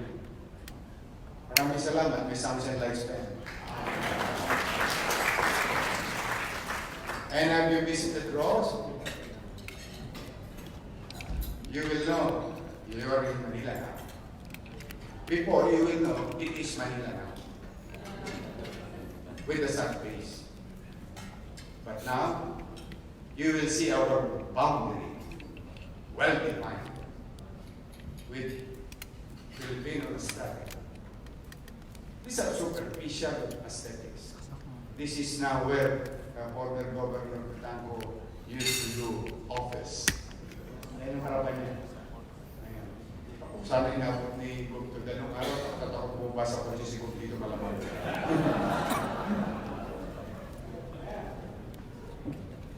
And that's Plaza Rueda, one of our historic plaza. Simple lang, open space. Look. People are enjoying to walk. Kagabi. And we got action. We got attention from the respective embassies. Nagkamali ng uso tayo, nalikot.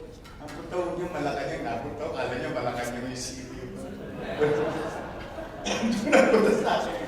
Kasi ako bakit ko sa akin nagpupunta? Hindi. Hindi ako doon si tinuturo ko mga point. Tanda. Doon sa Wakali. I'm honored the city of Manila that we first time in our history. It's almost everything here is historic. Because parang it's like, whoa, totoo ba yan? 17 ambassadors in 90 days. Ayan. At marami akong natali dyan. Marami akong nakakaw dyan. And marami salamat kay Mr. Pangilinan, Mr. Ramona, Miss Tessie Sicoso. You know, people are now to Manila. In fact, may awa ang Diyos. I'm trying to convince SM for that matter to develop 7 hectares of property in the city of Manila that they lease already. I'm really trying my best to convince these people to trust us again. And in fact, if you're going to buy property, buy Escolta, I'll give you 15 years tax-free.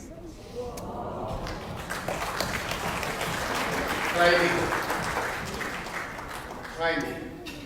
With all honesty. Tax-free, business and real property for 15 years. The logic behind it, di sugar coating. The logic behind it is delayed gratification principle. Why?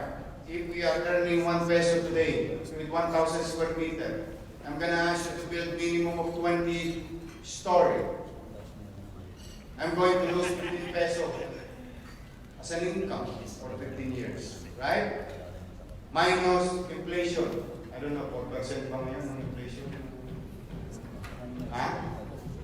Less than 1, 3, let's do the normal thing, 3%, just to be conservative about it. So my 15 peso minus 45%, but 15 years thereafter, at the rate we're going, 3% inflation. So I'll still have 15 peso, 15 years thereafter, but the value of my 15 peso will be less. The capacity to buy iPhone at 15 peso today, I cannot buy it 15 years from now. Because it will never be 15 pesos. Tama? I don't know. Tama ba yung mathematics ko? Lagi ngayon talaga. So what's the principle of delayed gratification? So nagparaya ako, then 15 years after, on the 16th year, going to pay 20 pesos. At the very least. Why? Yung 1,000 square meter na idle land, na binubuisan ko, naging 20 story. Naging 20 story taxable property. At 1 peso per floor. That's 20,000 taxable property. 20,000 square feet. So I have 20 pesos by 2016. More than what I'm waiting for capacity. Good for the next mayor. I deprive myself of income and the next mayor will have a windfall. Right? And that's what you call governance. You don't only think about yourself, you're living and, kailangan, marami pumasok ng gano'n.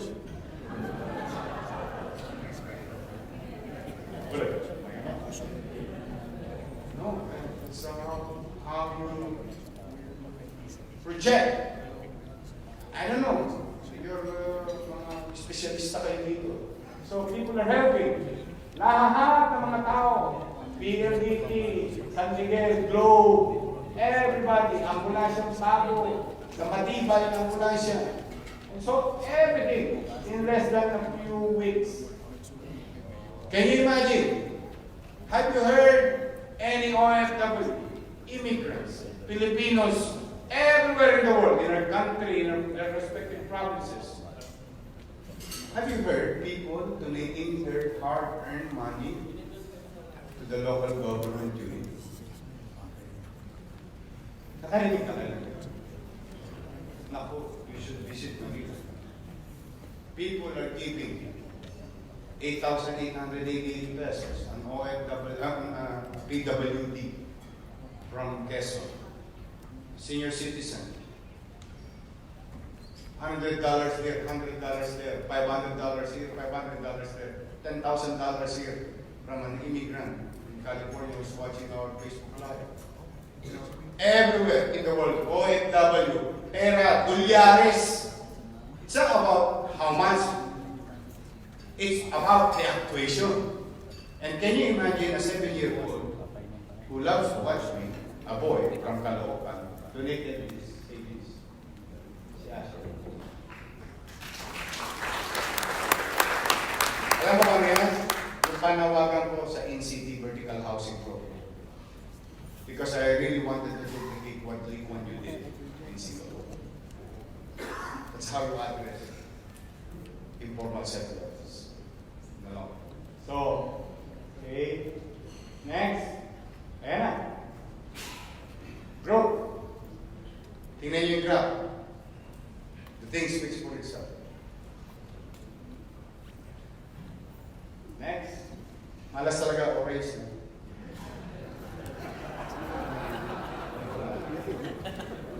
Swerte blue. Orange, nakukulong. Sa kulungan yan. Okay, then, ito na kami. Manila Zoo. Kaya siya ngayon, kawawang mali. Yun ang kanyang paling doon. Ito yun. Hindi kasya pa niya. Kaya tinatago na lang siya. And ito ang proposal namin. And it's going to be built soon. Manila Zoo, done by a 22-year-old boy. Thesis ng isang architectural student that he adopted. He's not even an architect. But he passed that thesis. He was given 88 by his professor. So I will assume it's safe. But don't worry, our engineer that came up with DED, the detailed engineering. So yes, we will make it more applicable. Then, ito po gusto niya luming. Then, ito na po siya ngayon. That's the whole building. And this is the new 10-story fully air-conditioned building. Hospital ng Maynila. At least, kahit man lang yung mahirap, sa huling hininga niya, nakita niya maganda view. He will have the best view in town. Manila Bay. Parang naman siya sinusundo na may ulap yun. If that's where he's going. I don't know the other way around. So, more greens in our buildings, open space. This is the atrium for the patient to go out. Wala nang sinabi sa akin ng Makati nito. Love to be hospitalized in hospital ng Maynila. Yeah. Tuwan-tuwa dito si nakita ko ni Mr. Pangilinan. Next. Okay na. Next. Parks. Plaza Ferguson, Plaza Morga, Plaza San Lorenzo Luis. We'll bring back the old Binondo, the way it was designed before. Next. There you go. Raha Suliman, Remedios Circle, Salamanca, sa kanto ng, para magka-idea kayo Calaw, Top Avenue. Ayun yun. Yun ang Salamanca.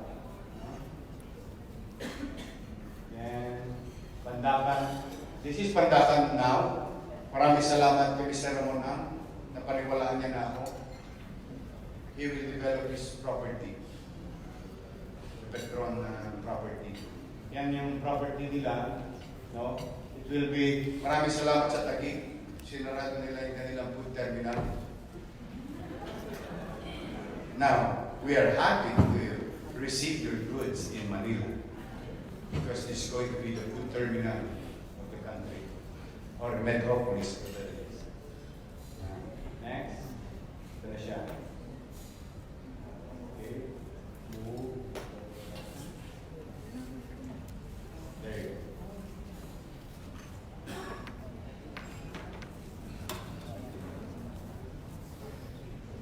Okay. And there will be, as you can see, to address informal settlers in the development, at meron pang ilan, ayun din sila, naka-incorporate sila sa development. Kaya, kung merong Ayala Alabang village, there is what you call Ayala Alabang village.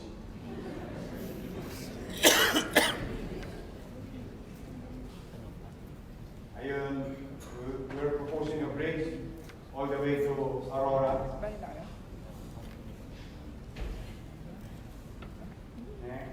Forward ko lang konti forward ko ba? So, as you can see, ayun, there you go. Yun, King City Vertical Housing Program. Bakit? Para siya yung nagtrabaho na.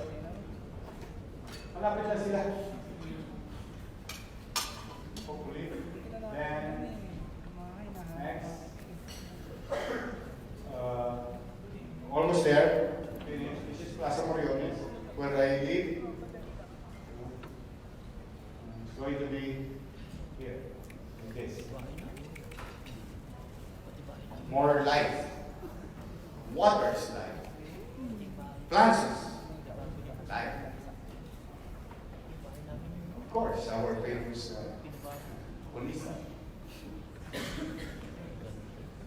Kaya hindi kailangan mabubuhay yan. Sa intersection yan, nakanto. Put more water, okay? To make it more life. Tuwang-tuwang mainlet sa akin ito. Saka Manila water. Number of customer lang kami. Then, Skylet. Pagkatapos malinis ng DNR, MMDA, and so on and so on. Forward ko lang din, ha? Ayan po siya ngayon. Ito na po siya ngayon. Bukas. A deck. A view deck. Okay.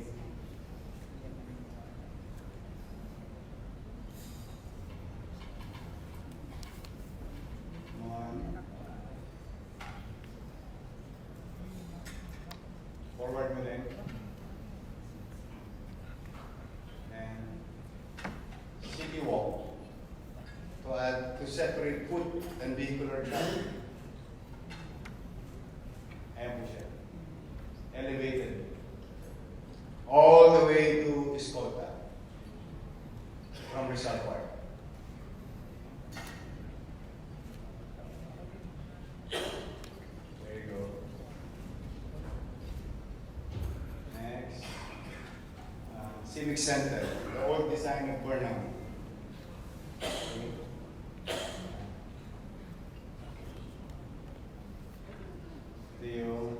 Ayan yung itsura niya dati. Sinasabi ko sa'yo. Then, ayan yung itsura niya. Then, ayan yung City Hall ngayon, tower. I will invite you, everyone, to pass by in the near future. Ito siya magiging itsura niya ngayon. Then, Bonifacio Shrine. Of course, maraming salamat kay Manny Pangilinan. Nag-donate siya ng 40 million na fountain. Yan ang magiging itsura ng local from the flag all the way to Arroceros Park. At next year, iniimbita ko kayo, reserve the date. Metropolitan Theater will be open. salamatan ninyo ang NCCA. So, yan po yung part ngayon, no? Mehan. Then, next, Aroseros Park. Yan siya ngayon. Then, ano siya? Bukas. Ganyan na siya. We'll make it more family friendly. And withdrawing some portion of streets of Manila to make it adjacent to Aroseros Park. More green space. Kita niyo yung dulo? Ayan. Kalye po ngayon yan. Aroseros po yan. Yan ang nagpapos ng traffic sa Quezon Bridge. Kasi may lumalabas sa kotse dyan, pupunta ron. O yun, papuntang galing yun, traffic. O sasarado ko yun. Make it more free space and I'll create an alley for Metropolitan Theater. Wala silang parking, full building. Bibigyan ko sila ng parking sa likod. Courtesy of City of Manila. Ayan po. Wala nang tatawid. Wala nang pedestrian. Wala na silang tatawiran. So, hindi ka nakakabahan. Yan ang Metropolitan Theater. So, ito po ang mangyayari sa buong City Hall. From Flagpole to Quezon Bridge. This is the Flagpole kanina. Ayan ito yung Manila Polo Shade.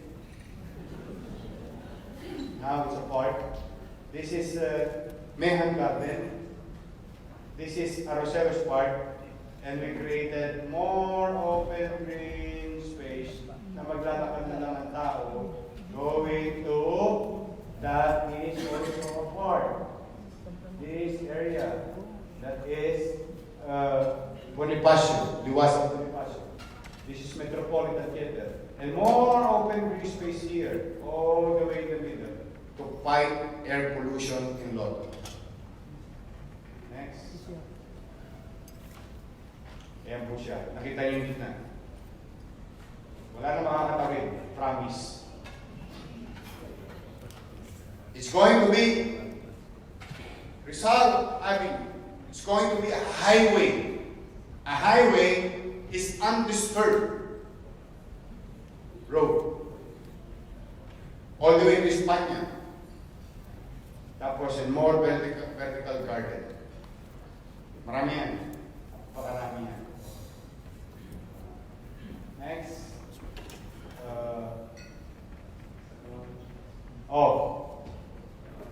Jones Bridge. That is today. Mga October 30, posta na to. We're gonna bring, as you can see, yan ang mangyayari. Pont Alexandria, ang peg. Paris. Then, wala na rin makakatawid. Hindi nakakabahan. But it's more on discipline and greening. And maraming salamat kay Jerry Acusado. He's helping me here. And as you can see, ilaw pink yan, ha? Wala ho yan, hindi nyo asahan sa akin yan sa October 30. Dito, ilaw sa baba, ha? For purposes of visual effects lang yan. Pero nakiusap kasi sa akin ng PRRC, sila daw mag-iilaw sa ilalim.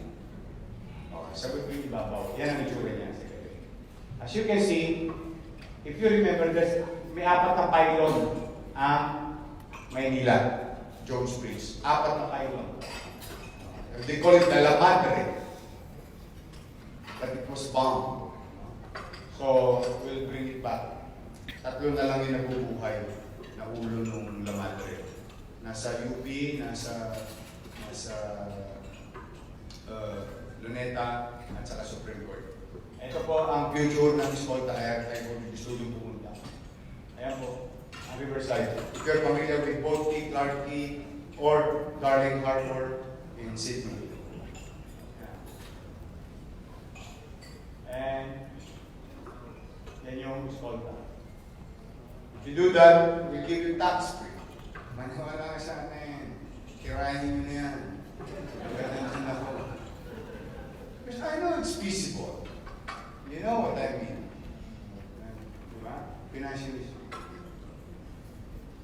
So, next. And China Bank Restoration, maraming salamat. I just talked to Emilia the other day. Ilawan na rin niya yung Trust Building. Ito yung China Bank ngayon. Gagawin nila. Ginagawa na. Maraming salamat sa China Bank. Ito po siya ngayon. Ito, nga pala, kasama ko sa design ito ha.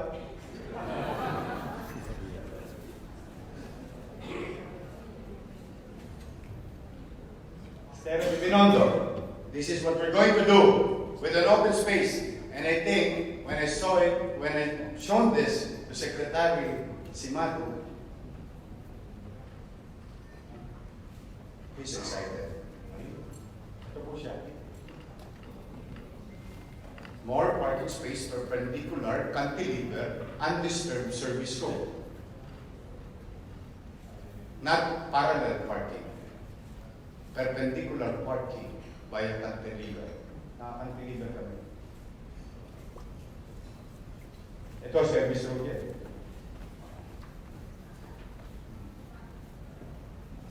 Hindi po ito rocket science. I think architect Palapox will agree with me.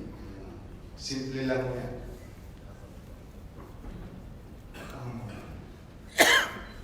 Next. Oh, my favorite. I hope you don't mind. Ito po siya ngayon. Ito po yan, existing yan. Sa gitna ng kalsada yan. That is a park. Used to be a park in Valderrama, Binondo. Yan yan. Ayan po siya, Binondo po yan. Andiyan po. Ito amin to. Ito amin to. Ito gigibayin ko. Gagawin ko, ito alisin ko, ililipat ko dito. Ito yung itsura niya.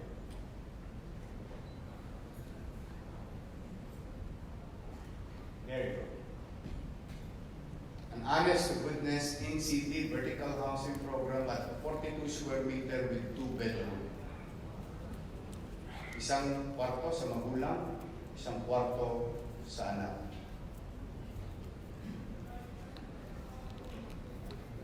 At maraming salamat NHA. Dati ang vertical housing is only good for 4 or 5 floors. But now we are allowed up to 20 story. Social na squad ngayon, may elevator. Then, that's the squatter area. Yan ang gagawin ko. So bago ko sila alisin, gagawin ko muna yung bahay para mapaniwala ko sa kanila seryoso ang gobyerno na bigyan ng katatagan, kapanatagan, kasiguruhan. Doon lang sila nilipat. Then I have now open space. I will convert that open space. Yan. Ganyan ang ending niya. Ew. Yan yung squatter area ngayon. Then dito siya. Amin to, property namin to. At mga barangay halls na giniba namin will be located in the ground floor. Next. Ito po ang slaughterhouse. Diyan po galing yung ginanyong karne. Just so you know. Most likely. No. Baka magalit siya. But yan po yung tsura niya ngayon. Diyan po kinakatay ang karne. Look at that. Look at that. Kaya sabi ko sa inyo, kaya pagpasensyahan nyo na, seems boring, at least alam nyo lang saan kami nanggagaling. Sa ano ang aking kinaharap? At ano ang kakarapin natin together? Yan, ang bitas sa slaughterhouse. The groundbreaking na kami. Then, housing again. Yan po siya.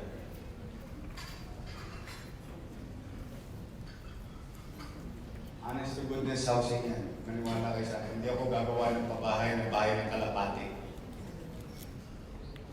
And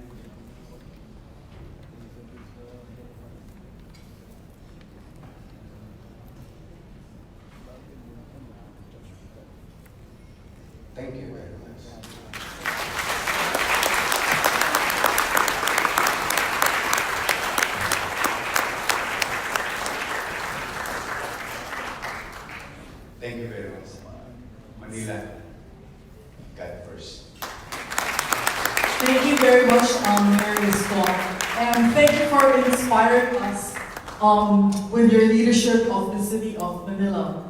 Hope to have another GMM in Manila in the next few months. Before we adjourn, I'd like to call MAP President Riza Matari to award our speaker. And I'd also like to call on the Board of Governors for a photo opportunity with Mayor Isko. Again, I want to thank everyone for joining us today. See you at the annual MAP GMM, the awarding ceremony for MAP Management Man of the Year 2019 on November 25. This MAP GMM is adjourned. Thank you.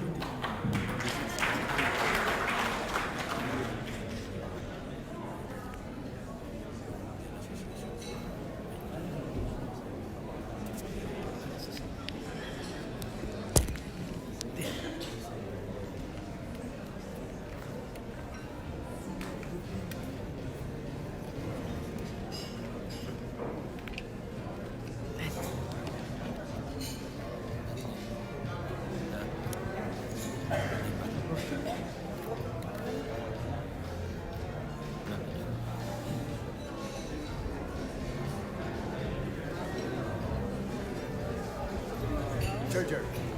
Kinuha ka? Ano mo? Mahal din po.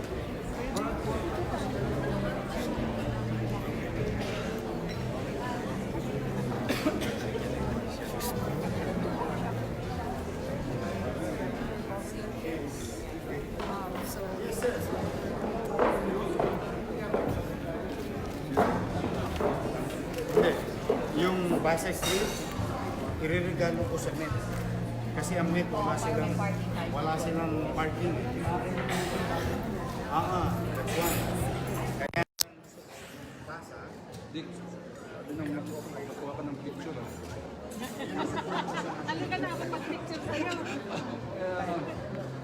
Wala ko. Wala siya sa picture.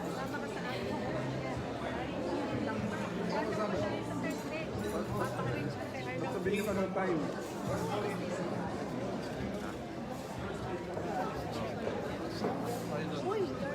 Thursday yan? After office ba yan?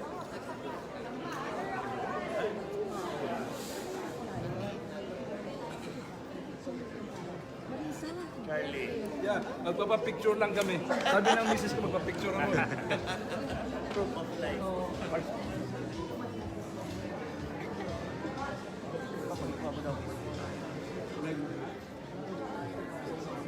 Ayan pa rin, pwede na magpa. Pwede naman. Pwede naman pala magsalit na. Pwede naman.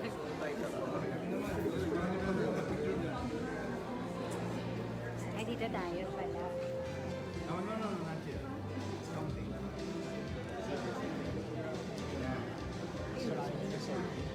Another one.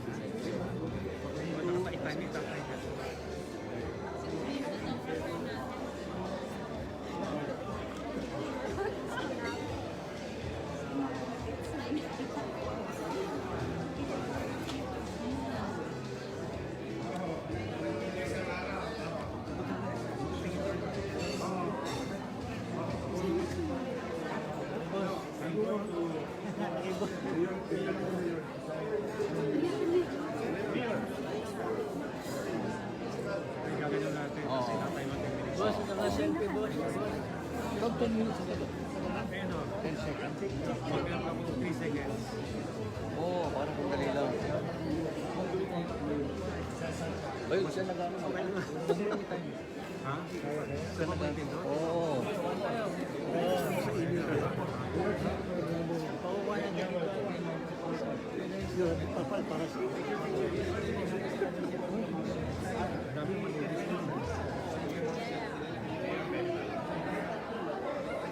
Mark, thank you, Mark.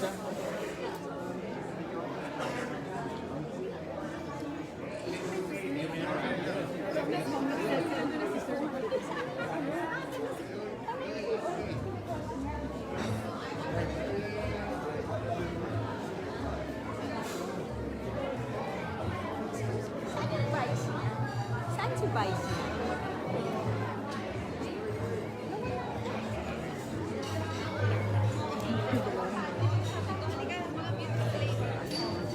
Cesar! Hey! Papicture kami kami.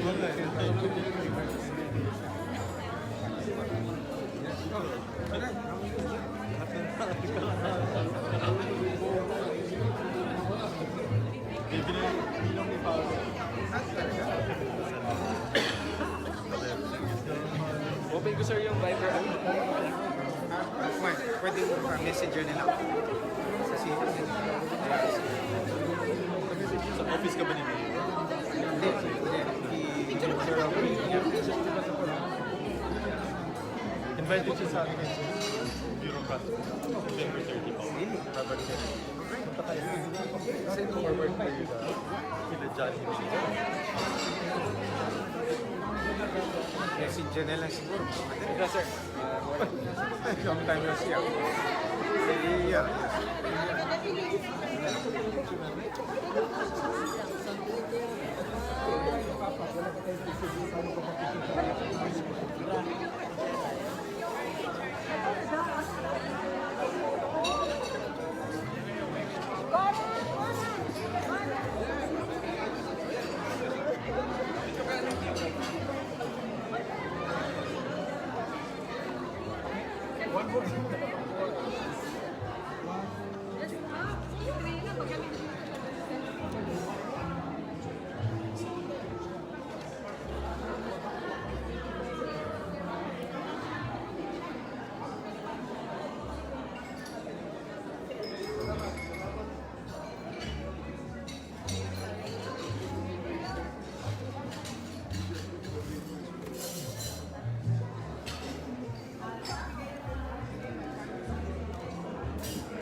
Mike too.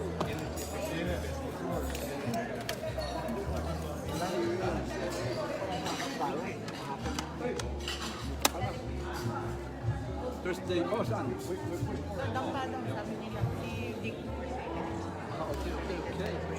Yung dampas ano?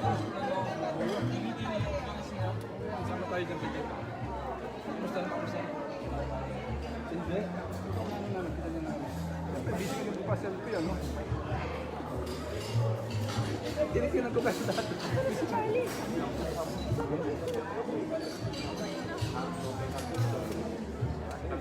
Thursday, ah.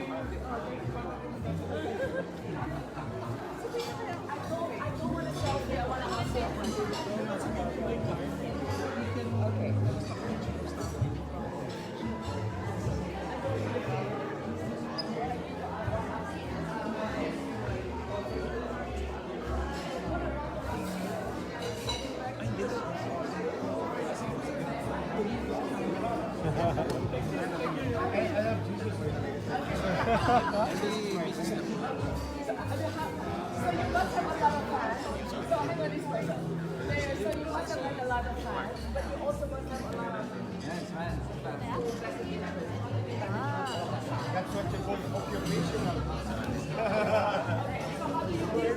Hey, bye. Walang isa.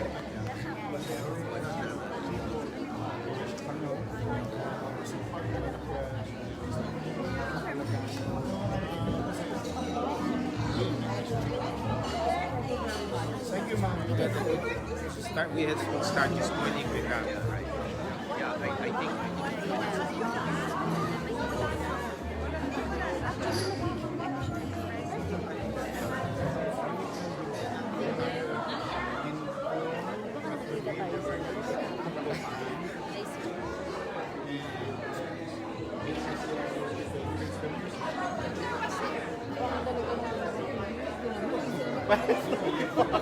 Napaka...